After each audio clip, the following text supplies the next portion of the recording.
자, 교재 331페이지에 보시게 되면은 이제 뭐가 나와 있느냐면 양도소득세 계산 구조가 나와 있죠. 자, 지금부터 계산 구조에 대해서 간단하게 말씀을 드릴 건데, 자, 요 계산 구조는 여러분들이 철저하게 외우셔야 돼요. 그래서 우리가 비과세는 시험지에서 많이는 안 나와요. 생각보다. 근데 계산 구조는 거의 매년 출제됩니다. 계산 구조 쪽에서는 최소한 2문제 이상은 이 안에서 나와요. 아셨죠? 정확히 여러분들 정리하셔야 됩니다. 자, 그러면 우리가 비과세가 되는 경우를 제외한 나머지는 세금 계산에서 내야 되는데, 자, 세금 계산은 어떻게 하느냐? 자, 나와 있는 것처럼 양도가액에서 뭘 공제하십시오?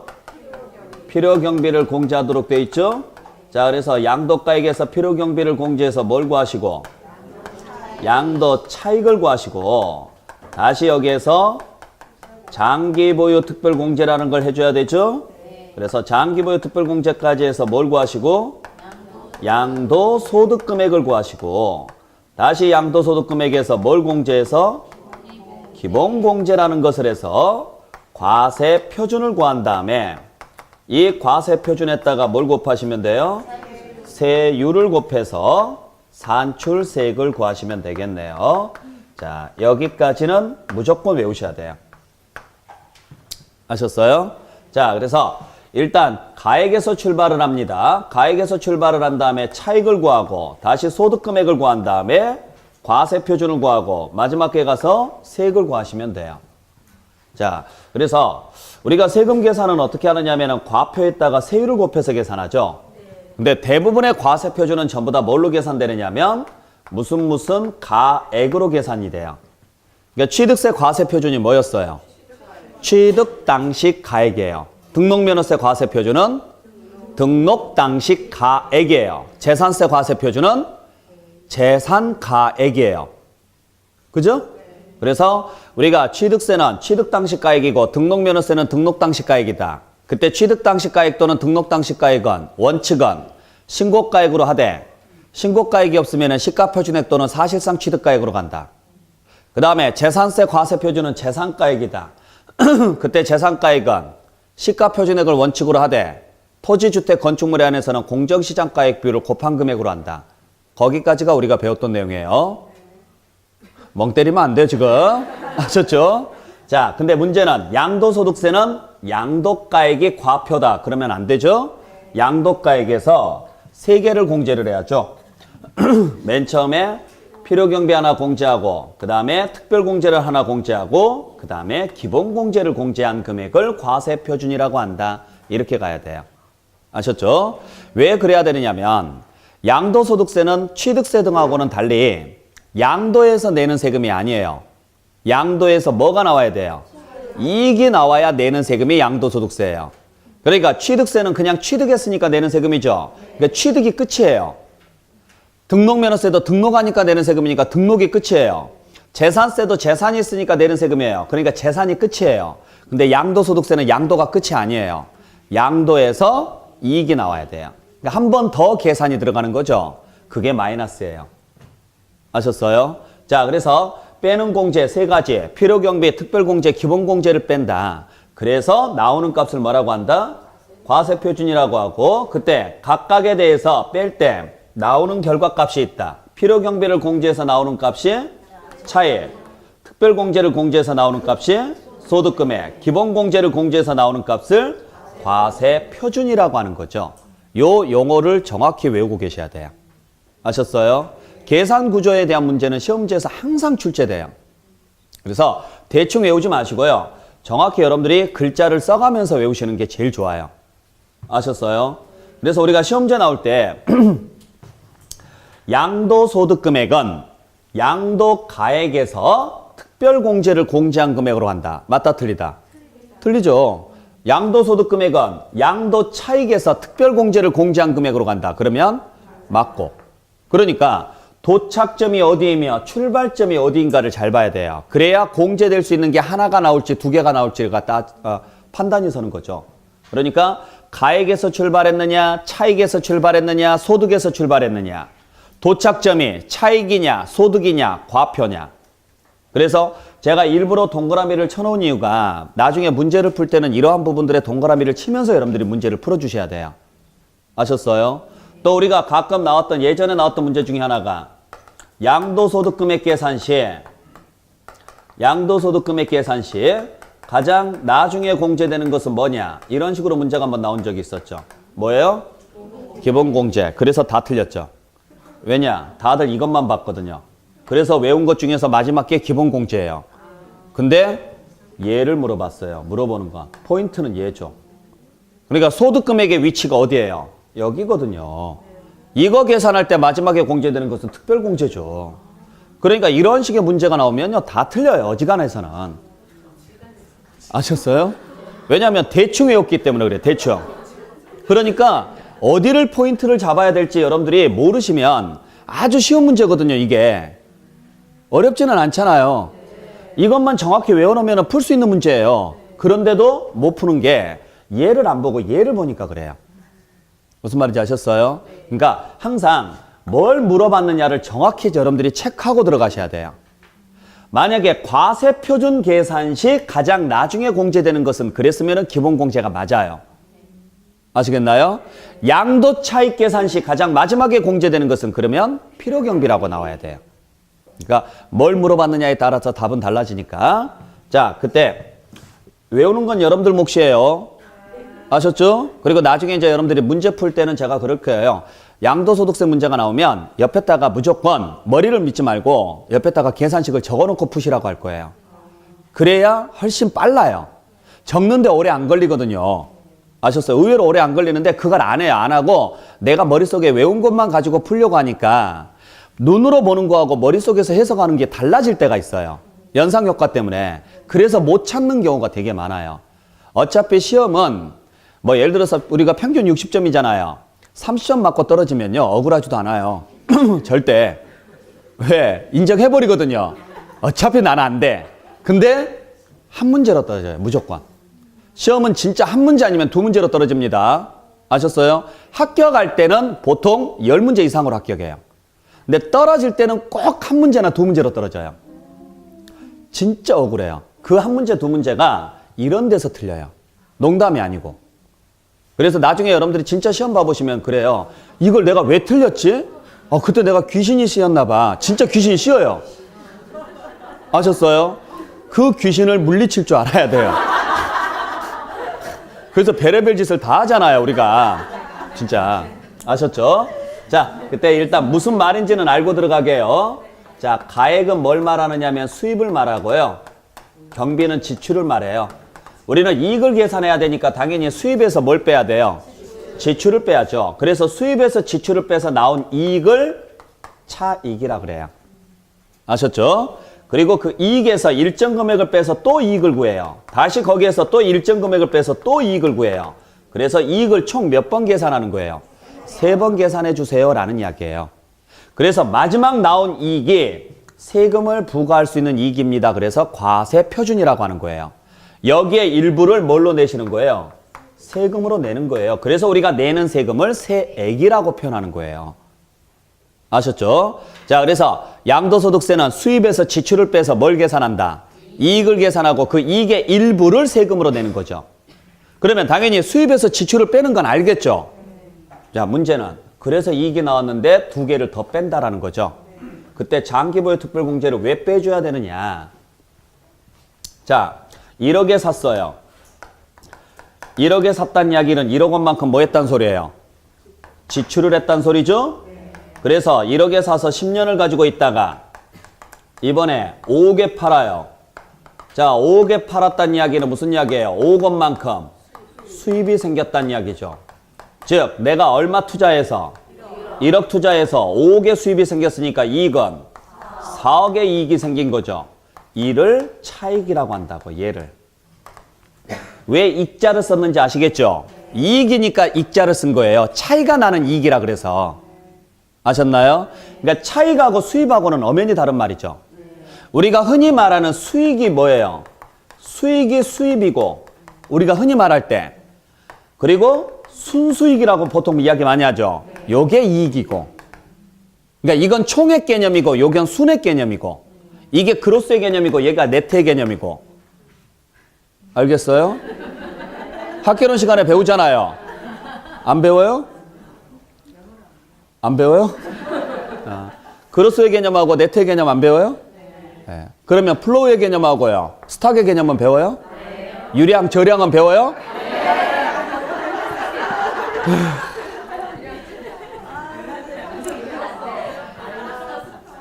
유량이 있고 저량이 있잖아요.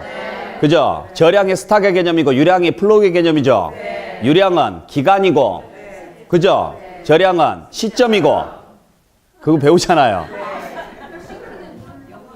예? 이게 영어로 들려요? 자, 문제는 이 사억이 진짜 내 이익이 맞냐라는 거예요. 맞아요? 아니라는 거죠. 왜?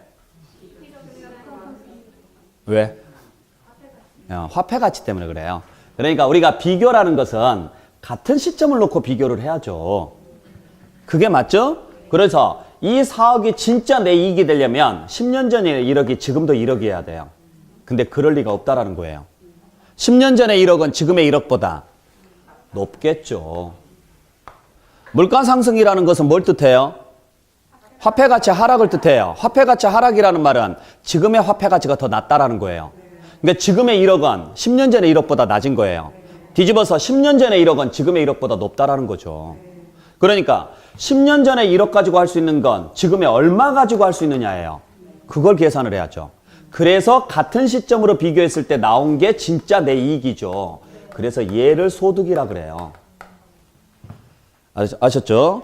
자, 그러면 얘를 계산을 해야 되는데 이게 어려워요. 계산하는 게. 왜? 물건마다 화폐 가치 변동률이 다 달라요. 그렇잖아요. 우리가 예를 들어서 택시요금으로 기본적으로 본다 그러면 10년 전이면 2007년도예요. 2007년도 택시요금이 얼마였는지 아세요? 1,500원이에요. 지금 택시요금 기본요금이 3,000원이에요. 2,800원에서. 그러니까 그때 당시 1,500원 주고 탈 수 있는 택시를 지금 얼마를 줘야 돼요? 그 말은 물가가 2배가 올랐다는 소리예요. 그러면 그때 당시 1억은 지금의 2억하고 같다라는 거죠. 무슨 말인지 아셨어요?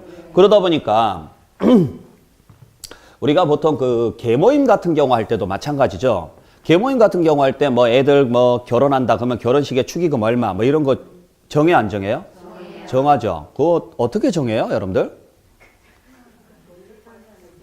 먼저 탄 사람이 장땡이죠. 왜? 금액이 정해져 있으니까. 그러니까 먼저 한 사람이 이득이에요. 왜? 먼저 한 사람은 같은 금액을 100만 원을 받아도 빨리 한 사람은 100만 원을 할 수 있는 게 많은 거예요. 늦게 하면 늦게 할수록 100만 원을 할 수 있는 게 없어요. 그러니까 늦게 한 사람은 억울한 거죠. 늦게 타가는 사람은. 그죠? 그래서 저희들은 우리 그 친구들은 저희들 계모임은 그렇게 안 해놨어요. 금액을 안 정해놓고 제일 물가를 제일 빨리 반영하고 있는 게 뭐냐면 교통비예요. 그래서 토큰 값으로 만들었어요. 토큰. 옛날에 토큰이라고 지금 버스 요금 있잖아요. 그래서 옛날에 토큰 100개 요렇게. 그러면 얘가 올라가면 당연히 금액도 올라가는 거예요. 예, 그렇게 해서 뭐 토큰 500개 뭐 이런 식으로 해가지고. 예. 아니 그래야 맞잖아요. 생각을 해보세요. 늦게 하면 늦게 할수록 억울한 거거든요. 예를 들어서 100만 원이면 늦게 한 사람은 너무 억울한 거예요. 아니 그거야 내 마음대로 되는 게 아니잖아요. 세상사니까. 자, 어찌됐든지 간에 자, 그러면 문제는 요걸 계산하는 게 너무 어렵다라는 거예요. 그래서 일단은 그냥 단순히 숫자상으로만 갑시다. 아셨어요? 화폐 가치는 고려하지 말고 숫자상으로 이익을 잡읍시다. 그게 뭐예요? 차익. 그래서 이게 명목상 이익인 거예요. 명목상. 그냥 단순 숫자상 이익이라고요. 근데 그게 오래됐으면은 그 안에는 뭐가 들어가 있을 것이다.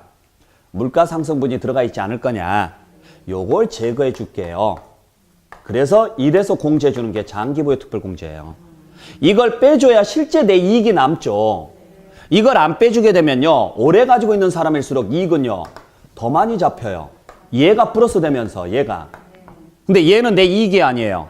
아니죠. 얘는 내 이익이 아닌 거죠. 그러니까 얘를 제거해 주자고요. 그래서 내 진짜 이익만 남깁시다 이야기예요. 여기까지만. 이게 맞죠? 그러면 짧게 가지고 있는 사람하고 오래 가지고 있던 사람하고요. 공제 금액이 같아야 돼요? 달라야 돼요? 그래서 장특공제가 아까 뭐 10에서 30% 이렇게 나오는 이유가 이거예요. 참고로 장기보유 특별공제가 3년부터 해주거든요. 3년부터 그러면 3년 안 됐다. 그 말은 화폐가치 변동률이 없다 이 소리예요. 그러니까 그때는 차익하고 소득이 같아져요. 3년부터 인정해 주는 거예요. 3년부터. 그러면 3년은 10%, 10년은 30%예요. 그러니까 공제 금액이 점진적으로 늘어나요. 그래야 오래 가지고 있는 사람일수록 그 부담이 어떨까요? 덜어지죠. 아셨죠? 자, 그렇게 해서 내 이익이 나왔어요. 그래서 여기서부터가 소득이라는 글자가 나오기 시작해요. 그래서 여러분들 계산식을 잘 보시면요. 소득금액 그 위치를 잘 보세요. 소득금액. 그 위치를 기준으로 해서 위를 봐보세요. 위에 소득이라는 글자 단 한마디도 안 나와요. 소득금액 밑에부터 다 소득자가 들어가요. 이해되셨어요? 그 말은 소득이라는 글자를 쓰는 순간부터 진짜 이익이라는 이야기예요. 자, 그러면 이익이 나왔어요. 그러면 이걸 가지고 바로 세금 계산해서 부과하면 되죠. 근데 거기서 하나 더 빼는 거예요. 기본공제라는 걸. 자, 우리가 돈을 왜 벌어요? 먹고 살려고. 먹고 살려고. 그러면 우리가 돈을 버는 목적이 먹고 살려고 하는 목적이죠. 그러면 세금 먼저 내고 남은 돈으로 네 먹고 살아. 그래야 돼요? 아니죠. 그러면 국가가 우선이잖아요. 그래서 네가 먹고 살 거 빼줄게. 그리고 돈이 남으면 그 돈의 일부를 세금으로 내 이야기예요. 그래서 빼주는 게 기본공제예요. 그러니까 생활비 명목으로 빼주는 게 무슨 공제예요? 기본공제예요.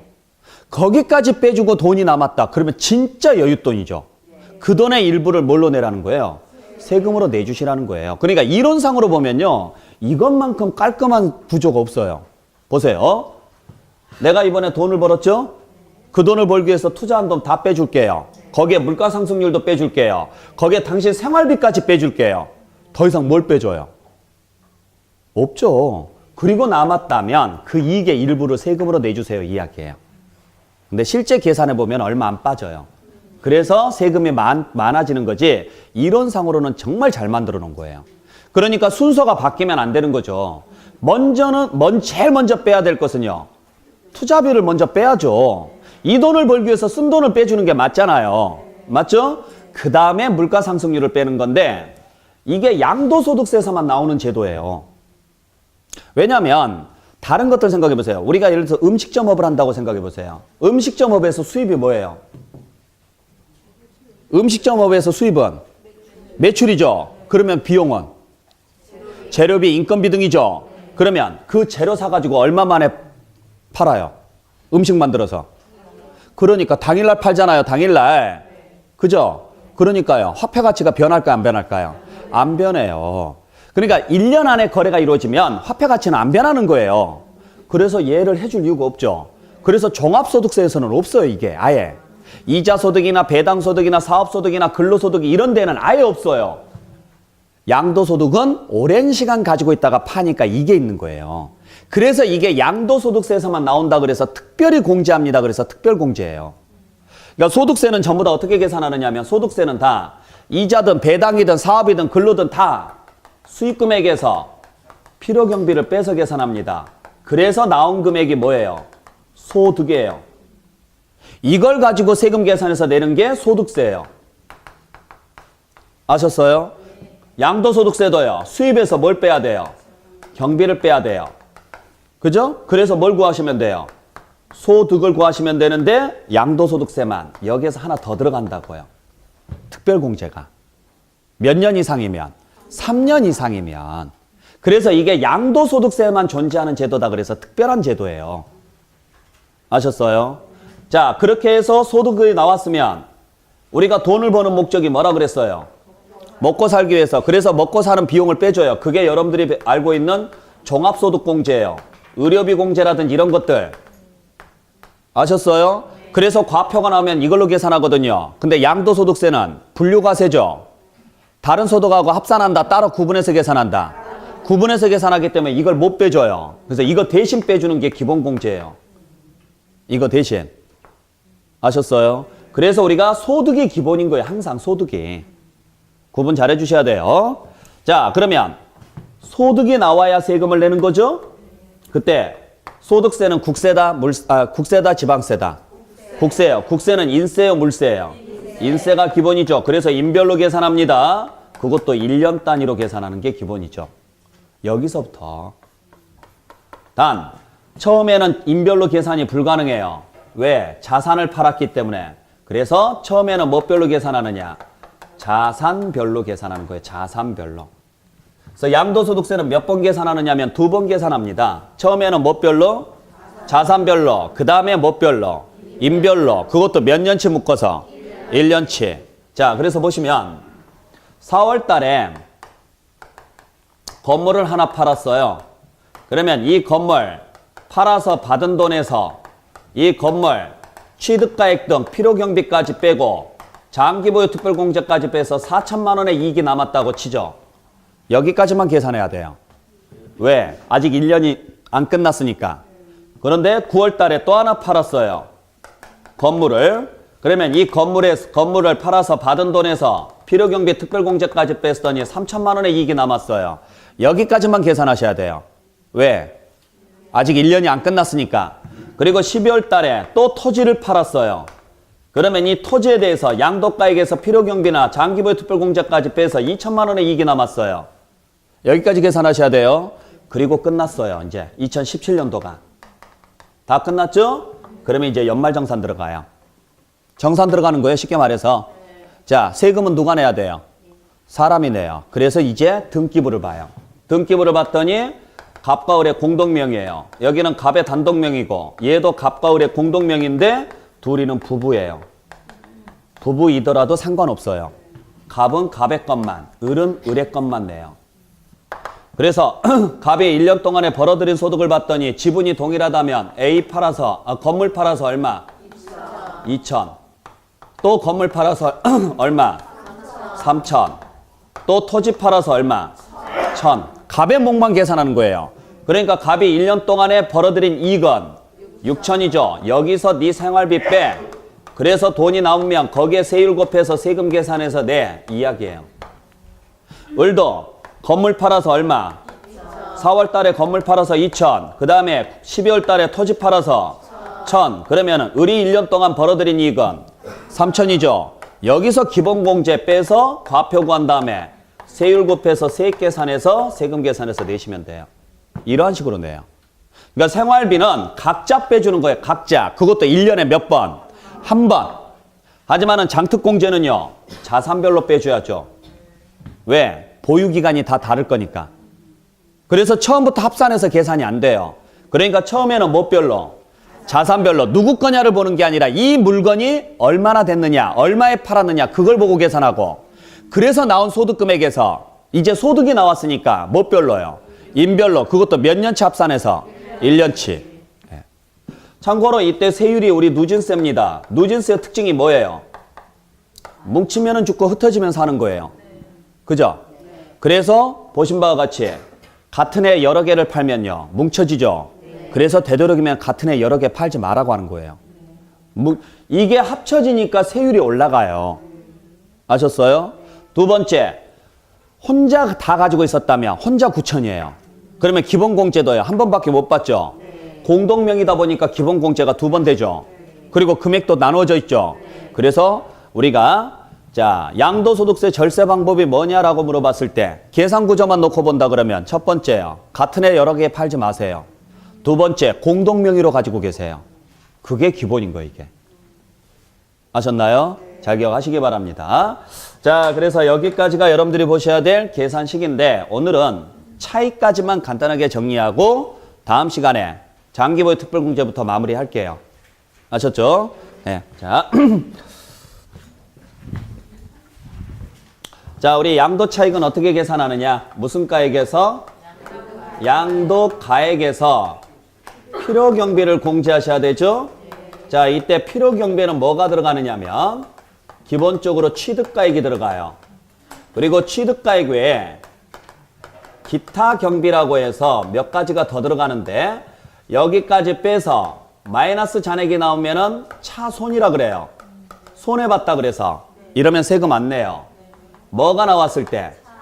이익이 나와야 돼요. 그래야 세금 내요. 아셨죠? 여기서 이제 장기보유 특별공제부터 해서 나가는 거라고요.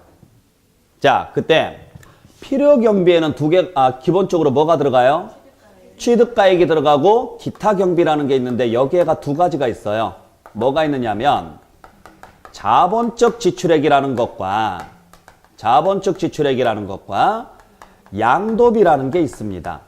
자, 그래서 필요경비 세 가지를 꼭 기억하셔야 돼요.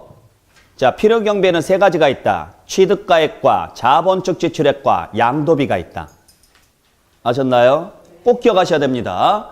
그래서 시험 문제 나올 때 다음 중 필요경비가 아닌 것은 이런 식으로 문제가 나오면 다행인데 다음 중 양도 차익을 감소시키는 항목이 아닌 것은 그게 필요경비예요. 양도 차익을 감소시키는 항목이 필요경비잖아요. 그러니까 다음 중 필요경비가 아닌 것은 이 문제하고 다음 중 양도 차익을 감소시키는 항목이 아닌 것은 이 문제하고 같은 문제예요. 근데 필요경비가 아닌 것은 이러니까 푸는데 양도 차익을 감소시키는 항목이 아닌 것은 그러니까 못 풀고 있어요. 보세요. 얘를 감소시킬 수 있는 항목은 뭐밖에 없어요? 그래요. 결국 이 문제예요. 그래서 계산식을 정확히 보시라고요. 아셨어요? 네. 자, 거기에는 몇 가지가 있다? 세 가지. 왜 세 가지냐면 우리가 자산을 취득을 해서 가지고 있다가 언젠가는 이 자산을 뭐 할까요? 팔 거예요. 그때 취득은 여러 가지 방식에 의해서 취득할 수 있지만은 양도소득세가 나오기 위해서는요.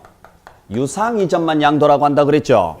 자, 그러면 팔았습니다. 그것도 유상으로 받은 게 있어요, 없어요? 당연히 유상으로 팔았으니까 받은 게 있겠죠? 이걸 우리는 양도소득세에서는 뭐라고 표현한다? 가액이라고 표현한다고요. 가액. 그래서 양도소득세 계산 시 총 수익 금액이 뭐냐? 양도가액이다. 지난번에도 나왔던 지문. 아셨죠? 자, 그러면 여기에서 이제 뭘 빼야 돼요? 필요경비를 빼야 되는데 생각해 보세요. 필요경비가 뭐냐면 수입을 창출하기 위해서 지출한 돈이에요. 그럼 생각해 보세요.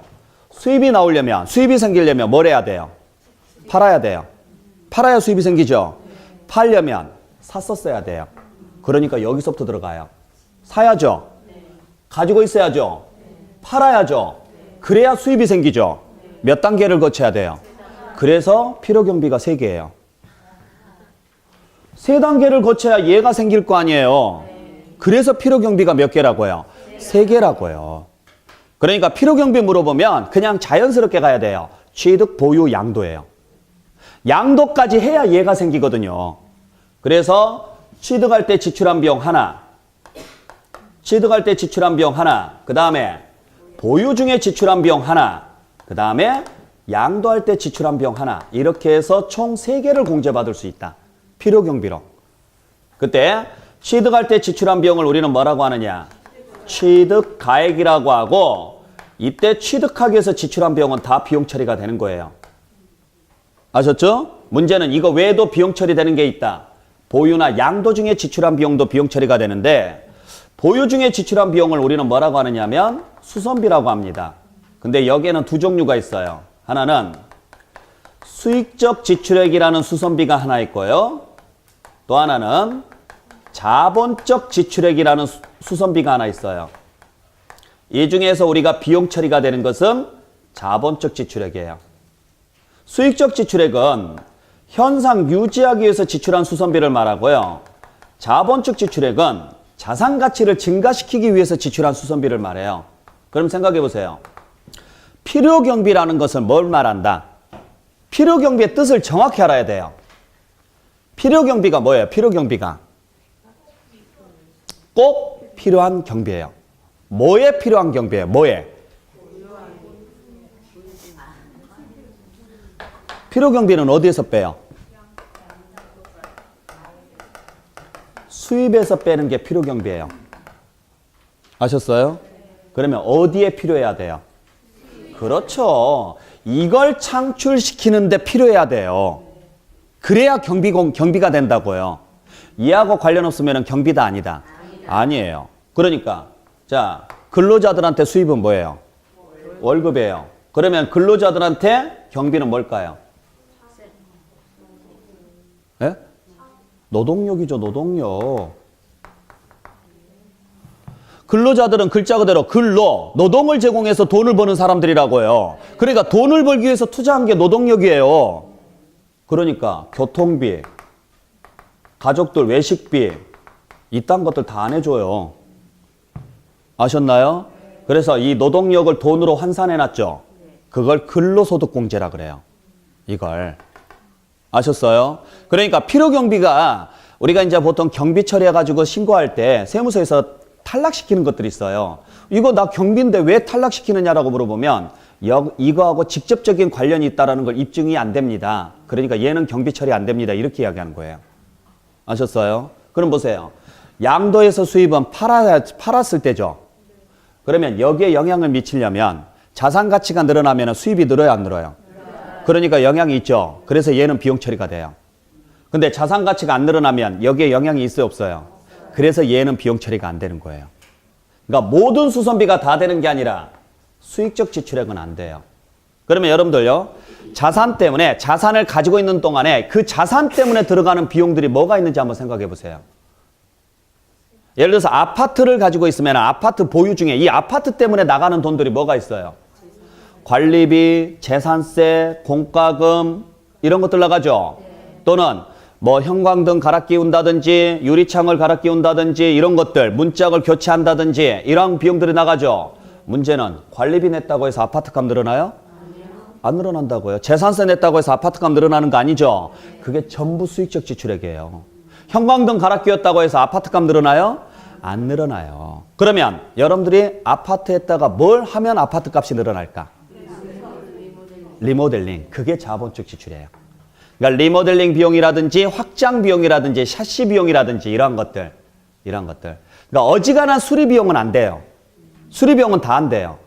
아셨어요? 뭔가를 설치한다거나 뭔가가 구조가 바뀌어야 돼요. 그래야 자본적 지출이에요. 그러한 것들을 여러분들이 세금 계산서 등을 모아놓으면 나중에 팔 때 비용 처리가 가능하다는 이야기예요. 근데 세금 계산서를 안 주죠. 그죠? 현찰로 하고 깎아주죠. 그래서 여러분들이 그냥 현찰로 하고 깎아주는 대신 현찰로 하잖아요. 네, 나중에 비용 처리 못 받는다고요. 후회하실 거예요. 네. 자, 그래서 그 정도쯤만 알고 계세요. 왜냐하면 사례 문제는 안 내요. 사례 문제를 낼 수가 없는 게 확실하게 정해진 거 몇 가지 빼놓고는요. 나머지는 담당 세무서장이 판단한다고 돼 있어요. 그러니까 여러분들이 세무서장을 꼬셔야 돼요. 그래야 인정받을 수 있어요. 아셨어요? 애매한 것들이 있거든요. 그러니까 도배 비용은, 도배나 장판 비용은 자본적일까요? 수익적일까요? 수익적이에요. 근데 그 장판이, 예를 들어서 장판이 일반 장판인데 대리석으로 바꾸면 그건 또 이야기가 틀려져요. 그렇죠. 그러니까 이게 애매한 거예요. 판례에 들어가면 더욱더 애매해져요. 근데 우리가 이제 법률에서는 도배 장판은 아니다라고 되어 있어요, 일단. 아닌데 그게 대리석으로 들어간다. 그러면 이야기가 또 틀려지거든요. 장판이, 우리가 도배는요, 당연히 수익적이죠. 근데 금으로 도배하면 이야기가 또 틀려져요. 에어컨을 설치하는 비용은 자본적이에요, 수익적이에요? 수익적이에요. 근데 시스템 에어컨은 다르죠. 시스템 에어컨은 다르잖아요. 건물하고 일체가 돼버리니까. 그러니까 이러한 것들. 보일러 수리 비용은 뭐가 될까요? 수익적이에요. 보일러 교체 비용은 자본적이에요, 또. 이게. 예. 그러니까 그것도 뭘로 바꿨느냐에 따라 또 틀려요. 예. 그러니까 그러한 부분들은 여러분들이 나중에 실무 가서 배우세요. 아셨죠? 그래서 이건 우리가 살아가면서 누구나 다 겪는 것 중에 하나예요. 꼭 세금에서만 나오는 게 아니고 여러분들이 지금까지 계속 써오는 돈 있죠.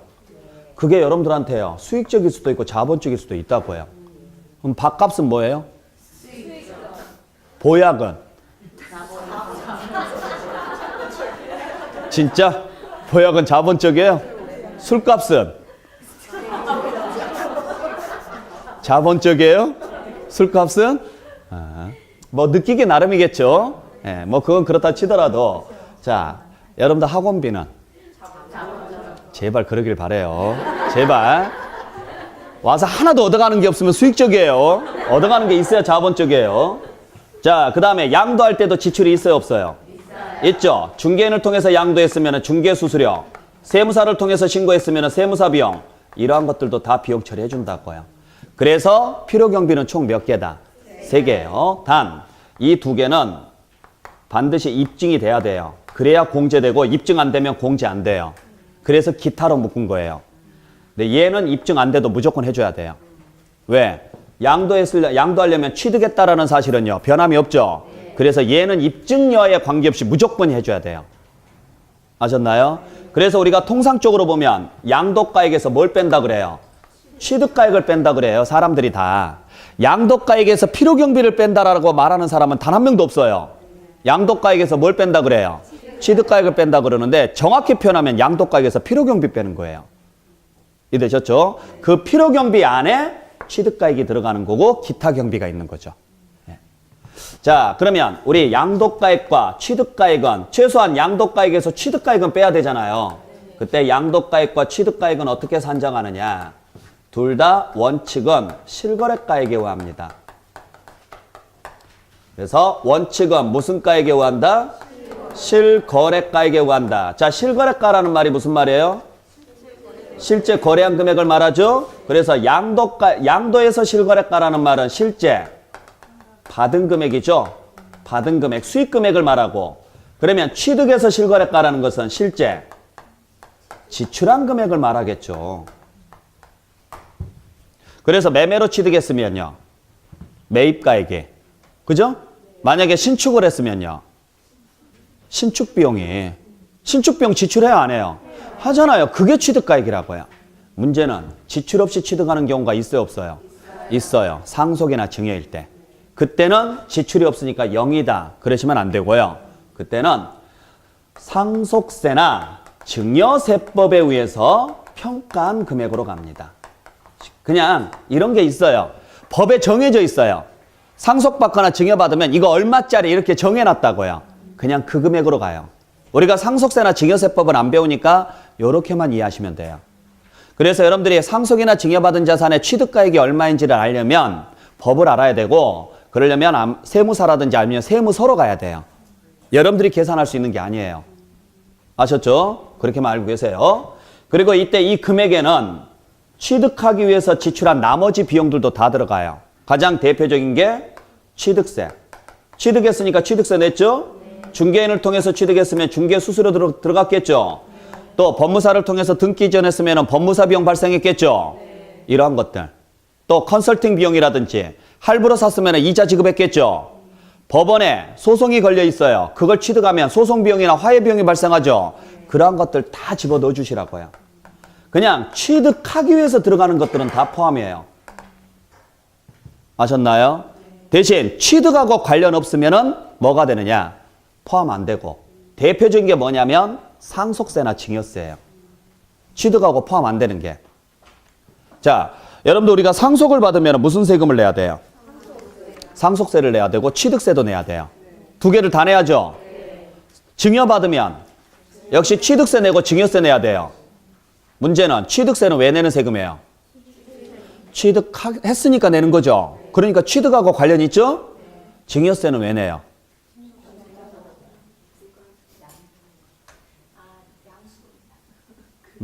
증여세는 왜 내요? 증여 받았으니까 내는 세금은 취득세라고요. 증여세는 왜 내냐고요? 그로 인해서 이익이 생겼으니까 내는 세금이라 그랬죠. 양수소득세라 그랬잖아요. 그러니까 취득하고 관련이 있어요, 없어요? 없어요. 그래서 취득할 때 냈던 취득세는 비용 처리가 돼요. 나중에 양도할 때. 하지만 상속세, 증여세는 비용 처리가 안 되는 거예요. 시험 문제 잘 나와요. 재산세 비용 처리 될까요, 안 될까요? 안 돼요. 왜? 취득하고 전혀 상관없고, 재산세는 보유 중에 내는 세금인데 보유 중에 내더라도 자산 가치에 아무런 영향이 없죠. 그러니까 비용 처리가 안 되는 거예요. 아시겠나요? 그래서 참고로 그냥 세금 중에는 취득세만 비용 처리된다라고 알고 계시면 돼요. 그 외에 상속세나 증여세나 재산세 등이 나왔다. 비용 처리된다, 안 된다? 안 돼요. 그래서 여러분들 교재 보시면 336페이지에 보시면 B번에 취득가액에 포함되지 않는 것에서 기억번에 보시면요. 취득과 관련 없는 조세라고 해서요. 재산세, 종부세 나와 있고요. 그 다음에 C번에 보면 상속세, 증여세 나와 있죠. 이건 필요경비로 공제받을 수 있다, 없다? 없다. 또 우리가 D급번에 보시면 취득과 관련 없는 이자 같은 게 있어요. 대표적으로 두 개인데 대출이자예요. 첫 번째는. 우리 대출이자 같은 경우는 왠지요. 취득하기 위해서 지출한 것처럼 보이죠. 근데 안 해줘요, 이건. 비용 처리 안 해주는데 왜 안 해주느냐면 여러분들 대출이자는 누구한테 갚는 거예요? 은행하고 나하고 거래한 게 아니에요. 그죠? 저는 여러분들한테 사는데 돈이 부족해서 은행에서 대출을 받은 거죠. 제가 여러분들한테 이자를 지급했으면 취득하기 위한 이자가 맞아요. 근데 은행에 지급했으니까 이건 대부업체에 지급하는 이자죠. 이게 비용 처리가 될 리가 없죠. 그래서 이런 것도 헷갈리시면 안 돼요. 그리고 대출이자를 경비 처리해 주면은요, 더욱더 웃긴 게 뭐예요? 대출을 장려하는 거죠. 그래서 안 해주는 거예요. 또 하나가 지연이자, 니은번에 나와 있는 지연이자. 제 날짜에 돈을 갚지 못해서 발생하는 이자 있죠. 이건 원래 예상치 못한 이자예요. 그래서 얘는 안 해줘요. 그러니까 이러한 것들은 비용 처리가 안 되고 어지간하면 다 돼요. 아셨어요? 그 정도쯤만 알고 계세요. 자세한 내용은 이제 3, 4월 달에 설명을 드릴 거예요. 그러니까 일단은 기본적인 틀만 잡자고요. 이번 달에는. 아셨나요? 자, 그래서 우리가 실거래가로 가는 게 원칙이다 아셨죠? 문제는 실거래가로 가려면 입증 자료가 있어야 돼요, 없어야 돼요? 근데 없어요, 이게. 예를 들어서 매매로 취득을 했으면 뭐가 있어야 될까요? 매매계약서가 있어야 돼요. 그죠? 그거 제출해야 돼요. 제출 안 하면 인정 안 됩니다. 만약에 신축을 했으면 그 신축원가 있죠? 즉 다시 말해서 공사비용 지급 명세서 있죠? 그게 있어야 돼요. 영수증이나 세금계산서가 있어야 된다고요. 없어요. 그러면 취득가액은 어떻게 산정하느냐? 추정해서 계산합니다. 이걸 뭐라고 하느냐? 추계 방법이라 그래요. 추정해서 계산한다 그래서 추계라 그래요. 아셨나요? 자, 그래서 어떤 방법들이 있느냐? 비슷한 매매 사례가 있으면 그 매매 사례가액을 씁니다. 없다. 그러면 감정가액을 써요. 이것도 없다. 그러면 환산해서 계산합니다. 이걸 환산가액이라고 합니다. 잘 기억하셔야 돼요. 이때 매매 사례가액이나 감정가액은 몇 개월 이내 것만 인정해 주느냐면 3개월 이내 것만 인정해 주고 둘 다 나왔다. 그러면은 어떻게 적용하느냐? 순차적으로 적용해요. 순서별로. 자, 그래서 자, 내가 매매로 샀어요. 매매로 샀으니까 뭐가 있어야 돼요? 계약서가 있어야 돼요. 근데 계약서를 분실한 거예요. 자, 10년 전에 내가 매매로 샀는데 이번에 팔려고 할 때 팔았어요. 그래서 신고하려고 봤더니 아무리 장롱을 뒤져봐도 매매 계약서가 안 나오는 거예요. 그러면 그때는 취득가액을 뭘로 잡을 수 있느냐? 요 취득한 날로부터 3개월을 잡아요. 이 기간 중에 나랑 똑같은 걸 거래한 적이 있는 다른 사람 걸 쓸 수 있어요. 못 찾겠죠? 그냥 이론상 이야기예요. 내가 타임머신 타고 과거로 가지 않는 이상은 못 찾아요. 이제 이런 경우는 있겠죠. 내가 10년 전에 샀는데 계약서가 없거든요. 근데 잘 생각해 보니까 10년 전에 내가 살 때 우리 옆집이 나 들어오고 한 달 후에 들어온 거예요. 옆집 계약서 쓸 수 있다고요. 그게 매매 사례가액이에요. 몇 개월 이내 거니까. 그리고 그때 당시 대출 받으면서 내가 감정 받아놓은 게 있어요. 그게 있다면 그걸 쓸 수 있다고요. 근데 둘 다 있다. 그러면 매매 사례가액 써야 돼요. 아셨어요? 이게 순차적이라고요. 선택이 아니라. 근데 둘 다 없다. 다 뭐 없다. 그러면은 그때는 환산해서 계산해요. 이게 추계 방법이에요. 마찬가지입니다. 양도가액도 원칙은 무슨 가액에 의하돼? 실거래가액에 의하돼. 실거래 방식이 실거래가가 확인이 안 되면 무슨 방법으로 간다? 추계 방법으로 간다. 그러니까 추계는 실거래가액에 확인되지 않거나 뭐 할 수 없을 때, 인정할 수 없을 때예요. 확인되지 않는다. 그 말은 확인되지 않았다. 이 말은 증빙이 없다. 인정할 수 없다. 허위다. 이 말이에요. 그때는 역시 무슨 방법에 의한다? 추계 방법에 의하고 그때 추계 방법에는 역시 똑같습니다. 비슷한 매매 사례가 있으면 매매 사례를 씁니다. 없으면 감정가액을 찾아봅니다. 그래도 없으면 기준시가를 씁니다. 이때는. 그리고 양도가액이 기준시가면 취득가액은 죽었다 깨어나도 기준시가예요. 잘 보셔야 돼요. 자, 그래서 간단하게 정리하면 다시 한번 말씀드리면 양도가액 및 취득가액은 원칙이 무슨 가액이다? 실거래가액이다. 단 실거래가액이 뭐가 되면 확인되지 않거나 인정할 수 없을 때는 무슨 방법에 의한다? 추계 방법에 의하고 추계 방법에는 4가지가 있다. 그 4가지는 순차적으로 적용한다. 그래서 순서별로 꼭 기억하세요. 추계 문제가 나오면 이 순서 100% 나와요. 매감환기. 매감환기입니다. 매환감기, 감환매기. 이딴 식으로 나와요. 시험지에서. 다 틀려요. 매감환기 무조건. 아셨나요? 자, 그래서 매가만기라고 외우시고 양도가액도 똑같이 매가만기하고 순서는 똑같은데 취득가액하고 차이점은 환산가액이 없다라는 거예요. 그래서 요 두 가지를 꼭 기억하셔야 돼요. 추계 문제가 나오면 100% 이 두 문제예요. 일단 매가만기 순서가 맞느냐 안 맞느냐. 두 번째 환산가액을 적용하느냐 안 하느냐. 환산가액은 뭘 추계할 때만 적용하는 방식이다. 취득가액을 추계할 때만. 그 이유는 뭐 때문이냐. 기준시가 때문에 그래요. 양도가액이 기준시가면 취득가액은 무조건 기준시가예요. 그 말은 무슨 말이냐. 양도가액이 실거래나 매매사례나 감정가액이면 취득가액은 기준시가를 쓸 수 없다라는 거예요.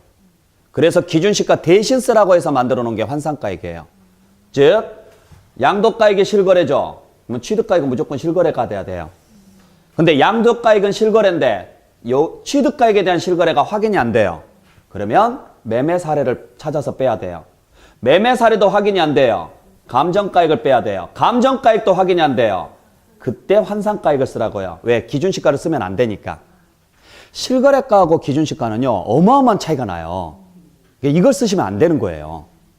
그래서 기준시가 대신 쓰라고 해서 만들어 놓은 게 뭐예요? 환산가액이에요. 마찬가지입니다.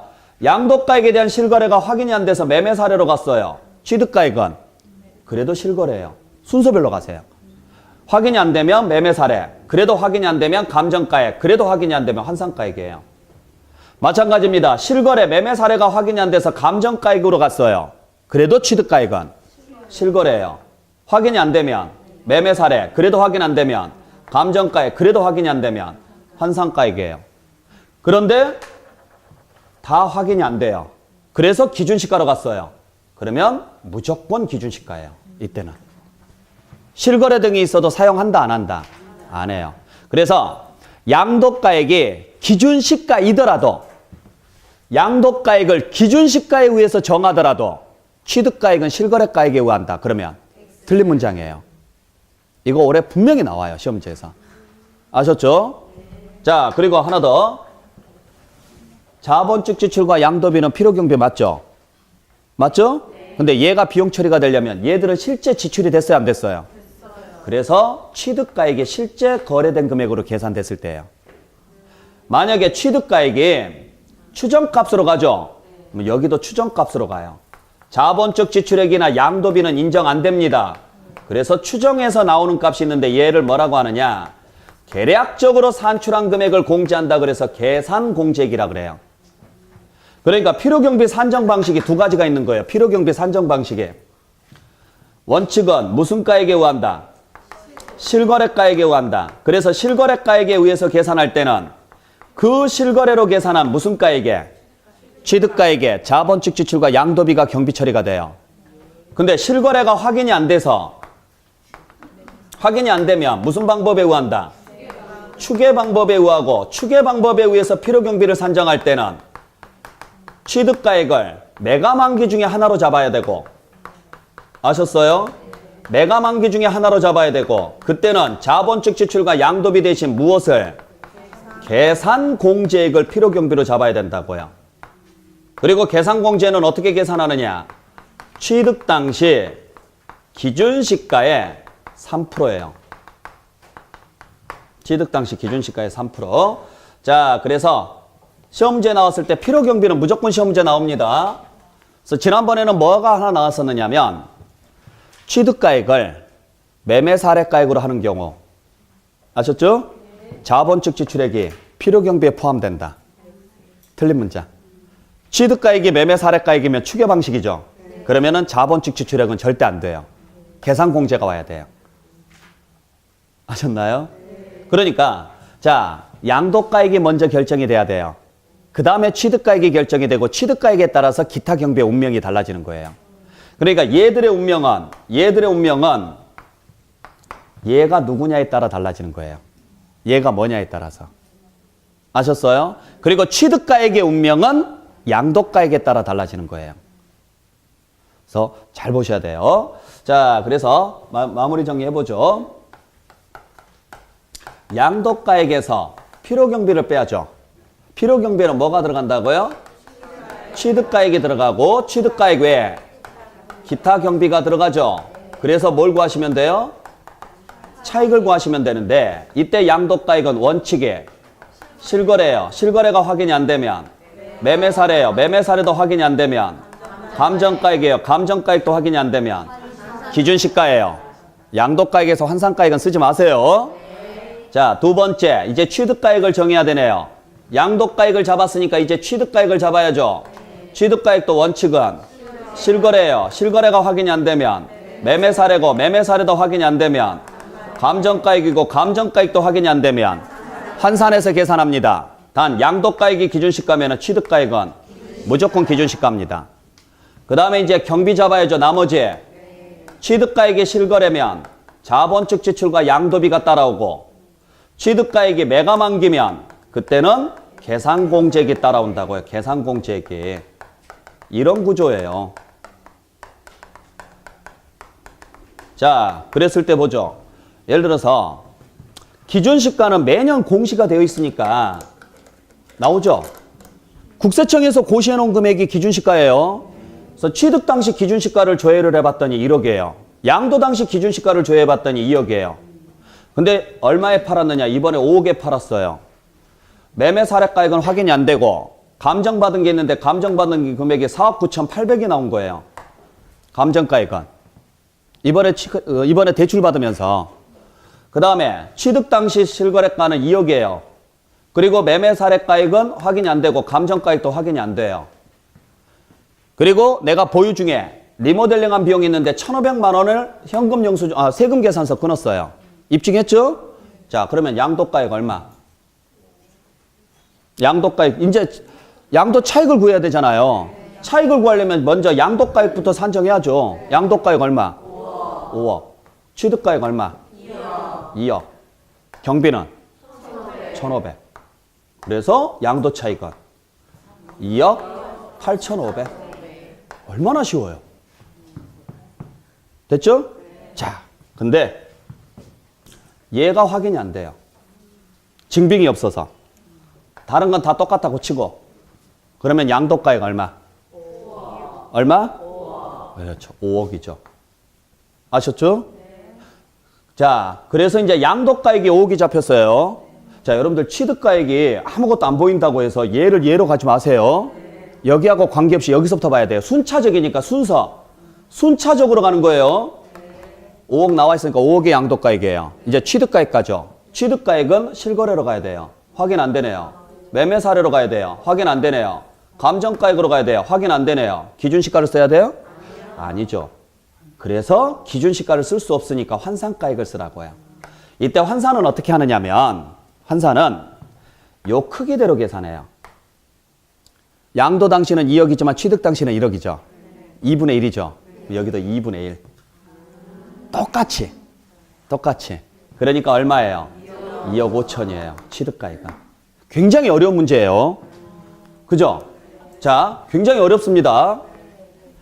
1이 2가 된다면 얼마가 5가 될까? 지금 이 문제를 풀어내는 문제예요. 엄청나게 어려운 문제예요. 자, 1이 2가 된다면 얼마가 5가 될까? 이 문제. 못 풀면 하지 마시라고요. 제발. 이런 걸 계산 문제라고 하지 마세요. 제발. 아셨어요? 자, 그 다음에 1,500만 원은 비용 처리된다, 안 된다? 안 돼요. 절대 안 돼요.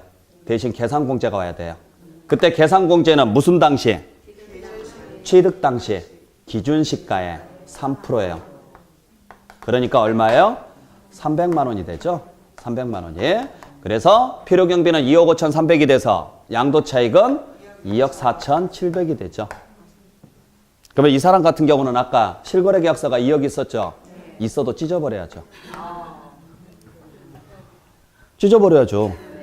왜? 환산가로 가는 게 훨씬 더 양도 차익이 적게 잡혀요. 지금 이 사례를 가지고면 실무에서 많이 써먹어요, 이거. 진짜로.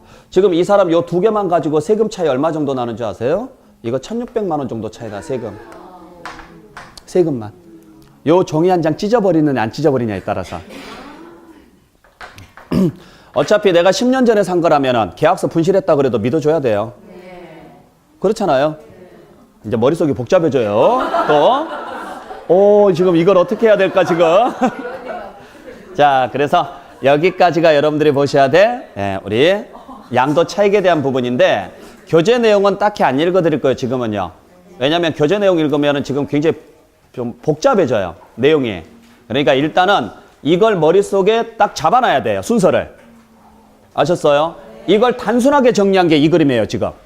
그러니까 이걸 머릿속에 딱 잡아놓은 다음에 그 다음에 이제 교재를 봐야 내용 파악이 돼요. 그러니까 이걸 몇 번 연습을 좀 해주시길 부탁드립니다. 아셨습니까? 예. 자, 그래서 오늘 여기까지 해서 마무리하도록 할게요. 오늘 이따 오후에 또 여러분들 보강 있죠? 좀 일찍 끝내드렸어야 됐는데 항상 이래요, 제가. 항상. 빨리 끝내드리고 싶은데. 자, 시간에 여러분들 고생 많이 하셨고 다음 주에 마지막 부분 정리하고 다음 주에는 여러분들 개정 내용이 좀 들어가 있으니까 절대 빠지시면 안 돼요. 예. 자, 여러분들 다음 시간에 뵙도록 하겠습니다. 마치겠습니다. 수고하셨습니다.